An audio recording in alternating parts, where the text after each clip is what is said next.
നമസ്കാരം. ഓഡു ട്യൂട്ടോറിയലിലെ മറ്റൊരു വീഡിയോയിലോട്ട് സ്വാഗതം.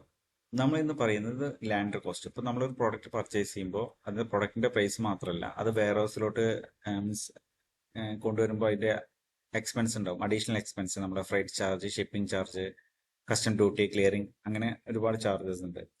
അപ്പോൾ അത് എങ്ങനെയാണ് ഇൻവെന്ററി വാല്യുവേഷനിലും അതിന്റെ പ്രൊഡക്റ്റിന്റെ വാല്യൂലും എങ്ങനെയാണ് സെറ്റ് ചെയ്യുന്നതാണ്. ഓക്കെ, ഫസ്റ്റ് നമ്മൾ എന്ത് ചെയ്യുന്നു? ഇൻവെന്ററി വാല്യുവേഷനിൽ ഫസ്റ്റ് സ്റ്റെപ്പ് എന്ന് പറഞ്ഞാൽ ഞാനെന്ത് കോൺഫിഗറേഷൻ, ഇൻവെന്ററിയിൽ കോൺഫിഗറേഷനിൽ സെറ്റിംഗ്സിൽ ലാൻഡ് കോസ്റ്റ് എനേബിൾ ചെയ്യണം. ഓക്കെ, ഇത് എനേബിൾ ചെയ്തു. അതിനുശേഷം ഇവിടെ ഡീഫാൾട്ട് ജേണൽ ഉണ്ട്. ഇപ്പൊ നിങ്ങൾ ഇവിടെ നിങ്ങൾക്ക് ഏത് ജേണൽ വേണമെങ്കിൽ നിങ്ങൾ സെലക്ട് ചെയ്യാം. ഓക്കെ, ഇപ്പൊ നിങ്ങൾക്ക് ലാൻഡ് കോസ്റ്റ് പോസ്റ്റ് ചെയ്യുമ്പോൾ പർട്ടിക്കുലർ ജേണലിലോട്ട് പോസ്റ്റ് ചെയ്യുന്നത് ചെയ്യാം. ഇനി ഇവിടെ ബ്ലാങ്ക് കൊടുത്തു കഴിഞ്ഞാൽ ബൈ ഡീഫാൾട്ട് ആയിട്ട് ഇൻവെന്ററി വാല്യുവേഷൻ പറയുന്ന ജേണലിലോട്ടാണ് പോകുന്നത്. ഓക്കെ, ഇതാണ് ഫസ്റ്റ് സ്റ്റെപ്പ്. അതിനുശേഷം നമ്മൾ കാറ്റഗറീസ് ഉണ്ട്. ഓക്കെ, കോൺഫിഗറേഷനിൽ കാറ്റഗറീസ് പ്രൊഡക്റ്റിന്റെ കാറ്റഗറിയാണ്. ഓക്കെ, നമ്മൾ എന്ത് ചെയ്യണം? ഞാനൊരു എക്സിസ്റ്റിംഗ് കാറ്റഗറി ഓപ്പൺ ചെയ്തു. അതിൽ ഇൻവെന്ററി വാല്യുവേഷൻ നമ്മൾ എപ്പോഴും ആവറേജ് മെത്തേഡോ ഫിഫോ മെത്തേഡോ കൊടുത്താൽ മാത്രമാണ് ഇൻവെന്ററി കോസ്റ്റ് മെത്തേഡ്, ആവറേജ് മെത്തേഡോ ഫിഫോ മെത്തേഡ് കൊടുത്താൽ മാത്രമേ ലാൻഡ് കോസ്റ്റിലെ ഇൻവെന്ററി വാല്യുവേഷൻ വർക്ക് ആവുള്ളൂ. ഓക്കെ, അതുപോലെ ഇൻവെന്ററി വാല്യുവേഷൻ നമ്മൾ പെർപ്പച്വലും കൊടുക്കണം. ഇവിടെ സ്റ്റാൻഡേർഡ് കൊടുത്തു കഴിഞ്ഞാൽ നമ്മുടെ അത് ഇൻവെന്ററി ലാൻഡ് കോസ്റ്റ് വർക്ക് ആവില്ല. ഓക്കെ, ഇപ്പൊ ഇതായിരുന്നു. ഞാൻ അതിന് വേണ്ടിയിട്ട് ഞാനൊരു എക്സിസ്റ്റിംഗ് ഒരു പുതിയ ലാൻഡ് കോസ്റ്റിന്റെ ഒരു കാറ്റഗറി ക്രിയേറ്റ് ചെയ്തു. ഓക്കെ, ഇതിൽ ഞാൻ മെത്തേഡ് കൊടുത്തു, ആവറേജ് മെത്തേഡും പെർപ്പച്വലും കൊടുത്തു. അതിനുശേഷം അക്കൗണ്ടിങ്ങിൽ ഞാൻ എന്ത് ചെയ്തു? എക്സ്പെൻസിനും സ്റ്റോക്ക് അക്കൗണ്ടിനും ഞാൻ രണ്ട് അക്കൗണ്ട് എന്ത് ചെയ്ത് ഞാൻ എക്സ്പെൻസ് അക്കൗണ്ട് ആയിട്ട് മാപ്പ് ചെയ്തിട്ടുണ്ട് ലാൻഡ് കോസ്റ്റ്. ഓക്കെ, ഇതായിരുന്നു സെക്കൻഡ് സ്റ്റെപ്പ്. ഇനി ഞാൻ എന്ത് ചെയ്യുന്നു? ഒരു പ്രൊഡക്റ്റ് ക്രിയേറ്റ് ചെയ്തിട്ടുണ്ട്, പ്രൊഡക്റ്റ് എയും product A. Okay, product A create ചെയ്തു. നമ്മൾ എന്ത് ചെയ്യണം? ടൈപ്പ് സർവീസ് ആയിട്ട് ഒരു സർവീസ് ആയിട്ട് കൊടുക്കണം. ജസ്റ്റ് ഞാനൊരു പുതിയ പ്രൊഡക്റ്റ് ക്രിയേറ്റ് ചെയ്യാം.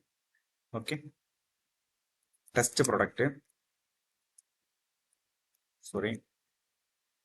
ടെസ്റ്റ് പ്രൊഡക്റ്റ്, ഇത് ഗുഡ്സ് ആയിട്ടാണ് ക്രിയേറ്റ് ചെയ്തേക്കുന്നത്. ഓക്കെ, അതിനുശേഷം എന്ത് ചെയ്യുന്നത്? അതിന്റെ കാറ്റഗറി ഗുഡ്സ് കൊടുത്തു. ഓക്കെ,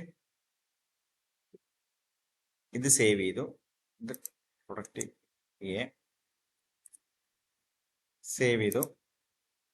ഞാൻ വീണ്ടും ഡ്യൂപ്ലിക്കേറ്റ് ചെയ്യുന്നു, പ്രൊഡക്റ്റ് ബി എന്ന് കൊടുക്കുന്നു. ഓക്കെ, ബാക്കിയുള്ള സെറ്റിങ്സ് ഒക്കെ ഓക്കെയാണ്.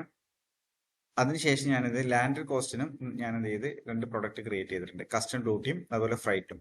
അതിൽ മാപ്പ് ചെയ്തത് സർവീസ്, പ്രൊഡക്റ്റ് ടൈപ്പ് സർവീസ് ആയിട്ടാണ് മാപ്പ് ചെയ്തത്. അതുപോലെ അവിടെ കാറ്റഗറി ലാൻഡ് കോസ്റ്റ് കൊടുത്തു. ഇവിടെ ഒന്ന് ശ്രദ്ധിക്കേണ്ട കാര്യം, പർച്ചേസ് ടാബിൽ നമ്മൾ ഈ ലാൻഡ് കോസ്റ്റ് എന്നുള്ളത് ടിക്ക് ചെയ്യണം.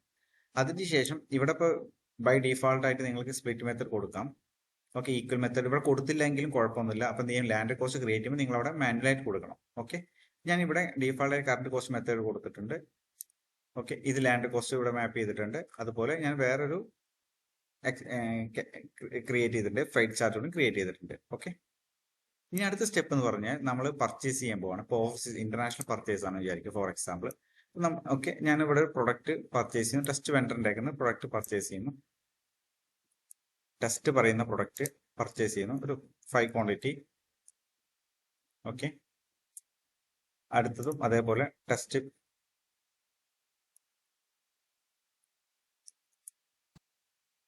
പർച്ചേസ് ചെയ്ത് നോർമൽ പ്രൊസീജിയർ. ഓക്കെ, അതിനുശേഷം റിസീവ് ചെയ്യുന്നു, വാലിഡേറ്റ് ചെയ്യുന്നു.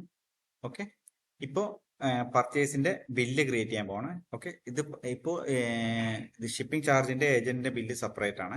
അപ്പോൾ ഇത് പർച്ചേസ് ബില്ല് നിങ്ങൾക്ക് ഇവിടുന്ന് അപ്ലോഡ് ബില്ല് കൊടുക്കാം, അല്ലെങ്കിൽ നിങ്ങൾക്ക് എന്ത് ചെയ്യാം?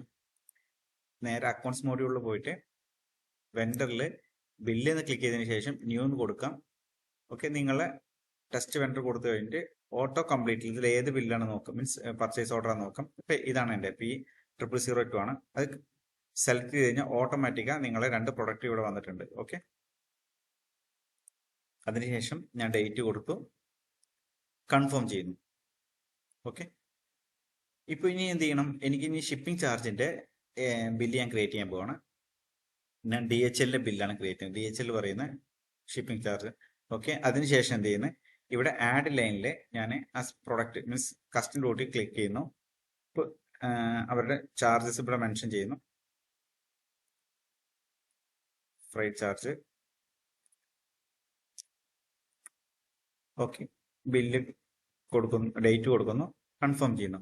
വൺസ് നിങ്ങൾ കൺഫേം ചെയ്ത് കഴിഞ്ഞാൽ ഇവിടെ ഒരു പോപ്പ് ബട്ടൺ കാണിക്കും, ക്രിയേറ്റ് ലാൻഡ് കോസ്റ്റ്. ഇത് ക്ലിക്ക് ചെയ്ത് കഴിഞ്ഞാൽ നിങ്ങൾക്ക് ഓട്ടോമാറ്റിക് ലാൻഡ് കോസ്റ്റിന്റെ പേജിലോട്ട് പോകും. ഇപ്പൊ നിങ്ങൾക്ക് ഇവിടെ മനസ്സിലാകും, ഇവിടെ സ്പ്ലിറ്റ് മെത്തേഡ് ഞാൻ പ്രൊഡക്റ്റ് ക്രിയേറ്റ് ചെയ്യുമ്പോൾ അവിടെ കൊടുത്തിട്ടുണ്ട്. ഇല്ലെങ്കിൽ നിങ്ങൾക്ക് ഇവിടുന്ന് മാനുവലി സെലക്ട് ചെയ്യാൻ പറ്റും. ഇപ്പൊ നിങ്ങൾക്ക് ഏതാ വേണ്ടത് കൊടുക്കാൻ പറ്റും. ഓക്കെ, എന്നിട്ട് എന്ത് ചെയ്യുന്നു, ഇപ്പൊ നിങ്ങൾക്ക് കസ്റ്റം ഡ്യൂട്ടി വന്നിട്ടുണ്ട്. അതിന്റെ ഇപ്പോൾ വാല്യുവേഷൻ അഡ്ജസ്റ്റ്മെന്റിലൊന്നും വന്നിട്ടില്ല. ഓക്കെ,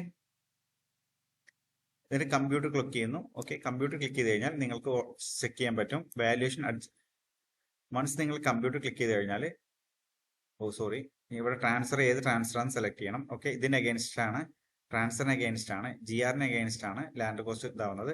നിങ്ങൾക്ക് മൾട്ടിപ്പിൾ ട്രാൻസ്ഫർ ഉണ്ടെങ്കിൽ അത് ക്ലിക്ക് ചെയ്യാൻ പറ്റും. എന്നിട്ട് കമ്പ്യൂട്ടർ കൊടുക്കുന്നു. ഓക്കെ, കമ്പ്യൂട്ടർ കൊടുത്തു കഴിഞ്ഞാൽ നിങ്ങൾ ശ്രദ്ധിക്കാം, വാല്യുവേഷനിൽ നമ്മൾക്ക് കസ്റ്റം ഡ്യൂട്ടിയുടെയും പ്രൊഡക്റ്റ് വൈസ് നമുക്ക് അതിന്റെ വാല്യൂ വന്നിട്ടുണ്ട്. ഓക്കെ, അപ്പൊ നമ്മൾ കോസ്റ്റ് മെത്തേഡാണ് കൊടുത്തിരുന്നത്. ഓക്കെ, അപ്പൊ അതിനനുസരിച്ച് വന്നിട്ടുണ്ട്. നമ്മൾ ഇവിടെ എന്ത് വാലിഡേറ്റ് ചെയ്ത് കഴിഞ്ഞാൽ നമുക്ക് എന്ത് ചെയ്യും, പോസ്റ്റ് ചെയ്തു, ഓട്ടോമാറ്റിക്കാ നമുക്ക് ഇൻവെന്ററി വാല്യുവേഷനിലോട്ട് വന്നിട്ടുണ്ട്. ഓക്കെ, ചില കേസ് ഇപ്പൊ നമുക്ക് ഇപ്പൊ എന്ത് ചെയ്യും, രണ്ട് കേസ് വരാം. നമ്മൾ പർച്ചേസ് ചെയ്തിട്ട് പിന്നെ എന്ത് ചെയ്ത് നമ്മൾ നോർമൽ സെനാരി എന്ന് പറഞ്ഞാൽ പർച്ചേസ് ചെയ്യാം, എന്നിട്ട് ലാൻഡ് കോസ്റ്റ് ചെയ്യാം, എന്നിട്ടാണ് സെല്ല് ചെയ്ത് കഴിഞ്ഞാൽ നമുക്ക് പ്രശ്നങ്ങളൊന്നുമില്ല. അത് എന്താ ഇൻവെന്ററി വാല്യുവേഷൻ കറക്റ്റ് ആയിട്ട് മാപ്പ് ആവും. ചില ഇതിൽ എന്ത് ചെയ്യും, നമ്മൾ പർച്ചേസ് ചെയ്തു, അത് വിറ്റ് കഴിഞ്ഞിട്ടുണ്ടാവും, സ്റ്റോക്ക് മുഴുവൻ വിറ്റ് കഴിഞ്ഞിട്ടുണ്ടാവും. അപ്പൊ എന്ത് ചെയ്യും, പിന്നീട് നമ്മൾ ലാൻഡ് കോസ്റ്റ് ചെയ്യുകയാണെങ്കിൽ അത് കോസ്റ്റ് മെത്തേഡ് പ്രകാരം അതിന്റെ വാല്യുവേഷനിൽ അഡ്ജസ്റ്റ്മെന്റ് ശരിയായിക്കോളും. ഓക്കെ, നമ്മൾ ആവറേജ് കൊടുത്തു കഴിഞ്ഞാലോ ഫിഫ മെത്തേഡ് കൊടുത്തു കഴിഞ്ഞാൽ കോസ്റ്റ് മെത്തേഡ് പ്രകാരം ശരിയാവും. ഓക്കെ, ചിലപ്പോൾ ചില സെനാരിയോയിൽ എന്ത് ചെയ്യും, നമ്മൾ ഒരു 5 ക്വാണ്ടിറ്റി പർച്ചേസ് ചെയ്തു, അതിൽ 3 നമ്മൾ സെയിൽ ചെയ്തിട്ടുണ്ടാവും. അപ്പോഴും അപ്പം എന്ത് ചെയ്യും, നമ്മളെ സ്റ്റോക്ക് ബാക്കിയുള്ളതിന് ലാൻഡ് കോസ്റ്റ് കറക്റ്റായിട്ട് വർദ്ധിക്കും. ഓക്കെ, പിന്നെ 3 ഉണ്ടാവില്ലേ, അതിന് അതിന്റെ കോസ്റ്റ് വാല്യുവേഷൻ മെത്തേഡ് പ്രകാരം അതിന്റെ വാല്യൂ അഡ്ജസ്റ്റ് ആയിട്ടുണ്ടാവും. ഓക്കെ, അപ്പൊ ഏറ്റവും ബെറ്റർ മെത്തേഡ് എന്ന് പറഞ്ഞു കഴിഞ്ഞാൽ നമ്മൾ എന്ത് ചെയ്യാം, പർച്ചേസ് ചെയ്യാം, എന്നിട്ട് ലാൻഡ് കോസ്റ്റ് ക്രിയേറ്റ് ചെയ്യാൻ നോക്കാം. ചില സെനാരിയിൽ നടക്കില്ല, എന്നാലും അങ്ങനെ ചെയ്യാൻ നോക്കാം. ഓക്കെ, വീഡിയോ മനസ്സിലായെന്ന് വിചാരിക്കുന്നു. Thank you.